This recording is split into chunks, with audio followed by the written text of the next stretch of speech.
शेकाप बहुजन विकास आघाडी यांची मते ठरणार निर्णायक. कोकण पदवीधरमध्ये थेट लढत.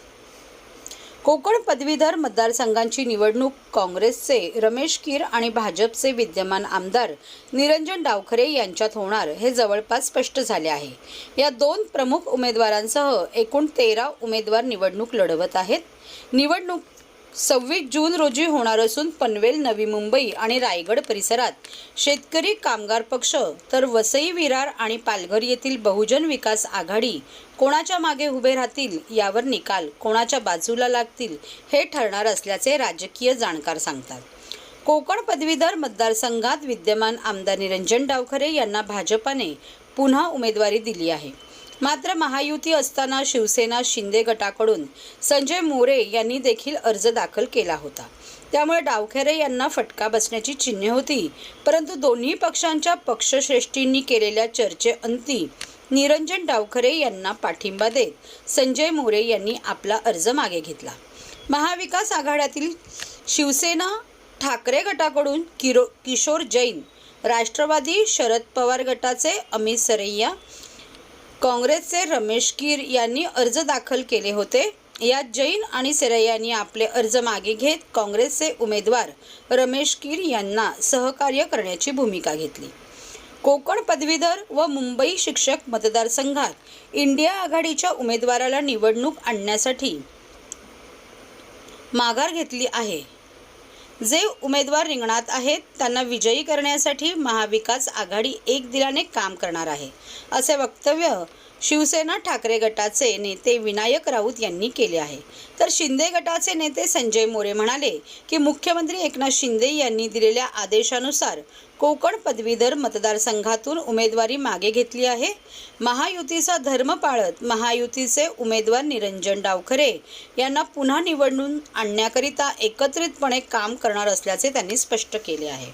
सर्व नागरिकांना आवाहन करण्यात येत आहे की सध्या डासांमार्फत पसरणाऱ्या डेंग्यू या आजाराचा प्रसार रोखण्यासाठी प्रत्येकाने पुढील प्रमाणे कार्यवाही करावी. डेंग्यू आजार एडिस इजिप्टी हा डास चावल्याने होतो.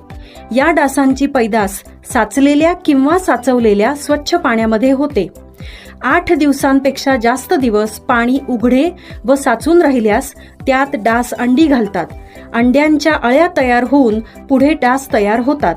यासाठी आपल्या घरातील पाणी साठे उदाहरणार्थ बॅरल्स, पिंपे, टाक्या, हौद, रांजणे इत्यादी दर आठवड्याला रिकामे करून घासून पुसून कोरडे करून पुन्हा भरावे. 1 दिवस कोरडा दिवस म्हणून पाळावा. पाणी साठ्यांना घट्ट झाकणे बसवावीत किंवा जुनी साडी, चादर, धोतर यांनी बांधून झाकून ठेवावीत, म्हणजे डास त्यात जाऊन अंडी घालणार नाहीत. घराच्या गच्चीवर, आजूबाजूला, अंगणात कोठेही पाणी साचू देऊ नये. भंगार सामान उघड्यावर टाकू नये. उदाहरणार्थ टायर्स, प्लास्टिक सामान, कुंड्या, टाकाऊ वस्तू इत्यादी. अशा सामानात पावसाचे पाणी साठून त्यात डेंग्यूच्या डासांची पैदास होते. घरातील कूलर्स, फ्रीजच्या पाठीमागील ट्रे हे देखील वेळोवेळी कोरडे करावेत. लक्षात ठेवा, नुसत्या फवारणीने डास घनता कमी होत नाही, तर त्यासाठी डास पैदास ठिकाणे नष्ट करणे ही आपल्या सर्वांची जबाबदारी आहे. कोणताही ताप अंगावर न काढता जवळच्या शासकीय रुग्णालयात मोफत औषधोपचार घ्या. अशा प्रकारे नागरिकांनी सहकार्य केल्यास डेंग्यूचा प्रसार रोखणे सहज शक्य आहे.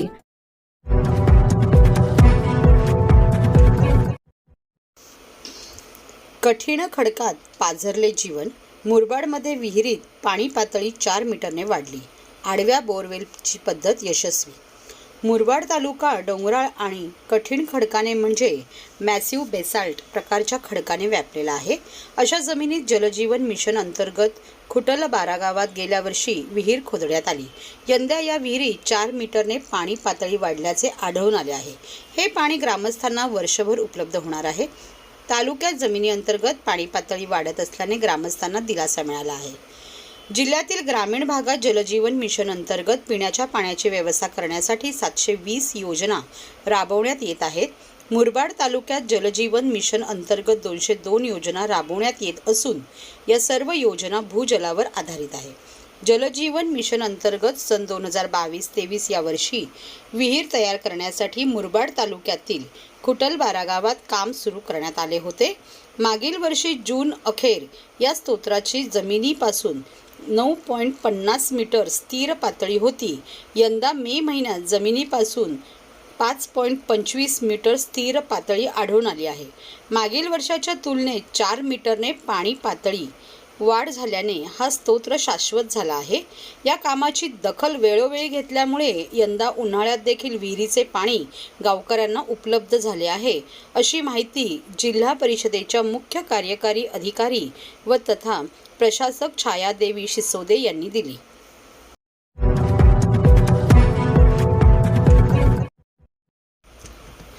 मुख्यमंत्र्यांच्या घराबाहेर सुपरमॅक्स कंपनीच्या कामगारांसाठी या एक तर आमचा हिशोब द्या किंवा कंपनी सुरू करा, अशी मागणी कामगारांनी केली आहे। ठाण्यातील 3 हात नाका येथे 70 वर्षापासून सुपरमॅक्स ही कंपनी कार्यरत आहे। या कंपनीत ब्लेड तयार करण्याचे काम करण्यात येत असून हजारो कामगार या कंपनीमध्ये काम करत होते। मात्र 2 वर्षापूर्वी कंपनी व्यवस्थापनाने कंपनी चालवू शकत नसल्याचे कारण पुढे करत अचानक कंपनी बंद केली आहे। या संदर्भातील कोणत्याही प्रकारची अधिकृत घोषणा व्यवस्थापनाकडून करण्यात आली नसल्याचा आरोप कामगारांकडून करण्यात येत आहे। कंपनी बंद करत असल्याचे ज्यावेळी सांगण्यात आले त्यावेळी कामगारांचा पगार सुरू राहील असे आश्वासन देण्यात आले होते, अशी माहिती कामगारांनी दिली। मात्र गेल्या 2 वर्षापासून व्यवस्थापनाकडून पगारच मिळाला नसल्याचे कामगारांचे म्हणणे आहे। या 2 वर्षात 35 पेक्षा अधिक कामगारांचा मृत्यू झाला आहे, तर 2 वर्षापासून पगार नसल्याने अनेक कामगार कर्जबाजारी झाले आहेत। यापूर्वीही वेतन मिळावे यासाठी कामगारांनी आंदोलन तसेच आमरण उपोषणाचे हत्यार देखील उपसले होते। मात्र आश्वासनाच्या पलीकडे कामगारांना काहीच मिळालेले नाही। अखेर संतापलेल्या कामगारांनी गुरुवारी मुख्यमंत्र्यांच्या ठाण्यातील निवासस्थानीच ठिय्या दिला। Manager Supermax personal care private limited हमारी कंपनी के टॉप मैनेजमेंट के मिली भगत से एक्टिस्ट ने हमारी कंपनी का पूरा वर्ल्ड वाइड पैसा दुबई हेड ऑफिस में इकट्ठा करके लंदन एक्टिस्ट के बैंक में ले जा करके बहुत बड़ा लगभग 500 करोड़ का घोटाला किया है, क्योंकि हमारी कंपनी का टर्नओवर लगभग 500 करोड़ रुपया ही होता है।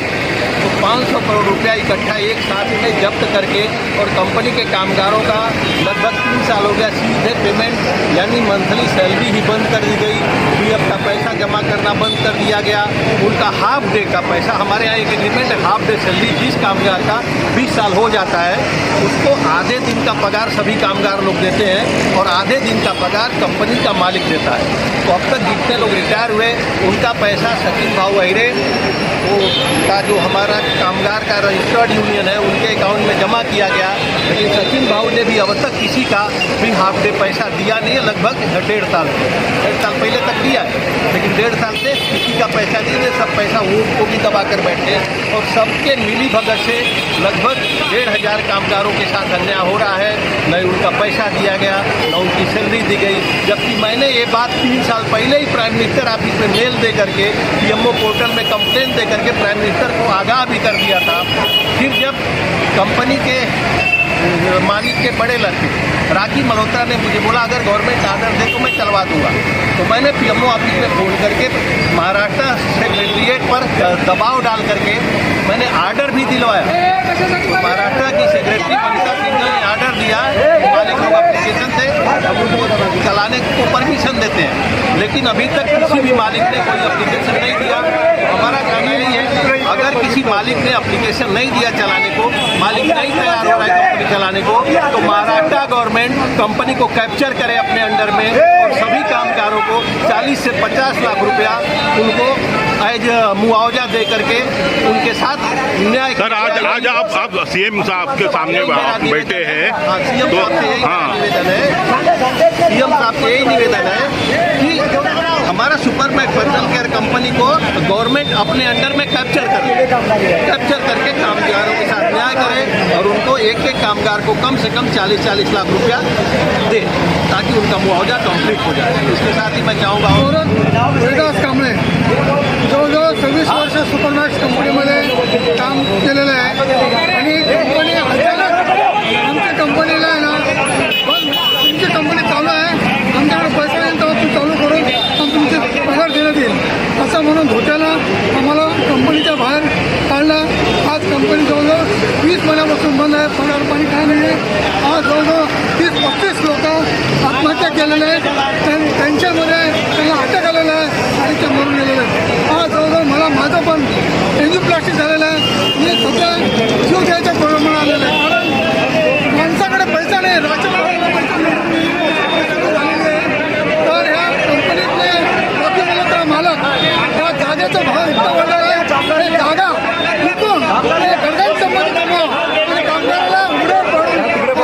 कंपनीसाठी या कंपनीमध्ये कामगारांना हालाकीचे जीवन जगावं लागलं तरी कृपया शिंदे साहेबांनी एकनाथ शिंदे साहेब आमच्यावरती दया करा, आम्हाला न्याय द्या, हे माझं बोलणं. मीडिया पोलीसवाल्यांनी नाव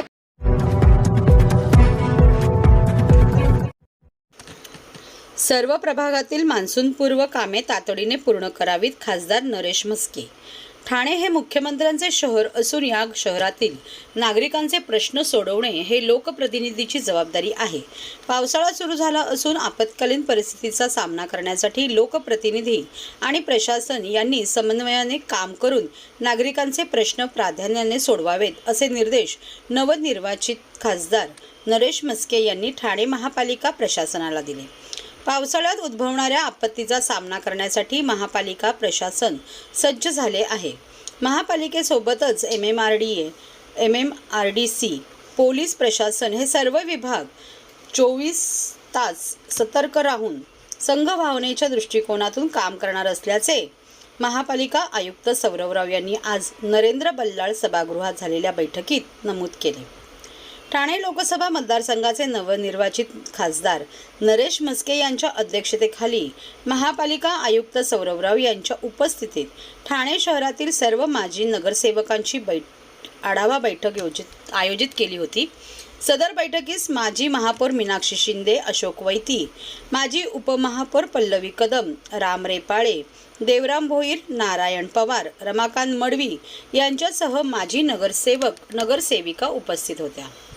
या बैठकीत मान्सूनपूर्व नालेसफाई, रस्ते व खड्डे दुरुस्ती उपाययोजना, सार्वजनिक आरोग्य व्यवस्था, मान्सूनपूर्व वृक्ष छाटणी व उपाययोजना, शहरातील सखल भागांकरिता नियोजन व उपाययोजना, धोकादायक इमारतींबाबत नियोजन, मलनिस्सारण व्यवस्था, सफाई व सुरक्षा विषयक उपाययोजना, मशीन होल सफाई, मान्सून कालावधीत वृक्षसंबंधी प्राप्त तक्रारीचे निवारणाकरिता केलेल्या उपाययोजना, CCTV कॅमेरा व्यवस्था, मध्यवर्ती नियंत्रण कक्षाचे केंद्रीकरण आदींबाबत केलेली कार्यवाही याची माहिती स्लाइड्स सादरीकरणाच्या माध्यमातून उपायुक्त जीजी गोदेपुरी यांनी दिली.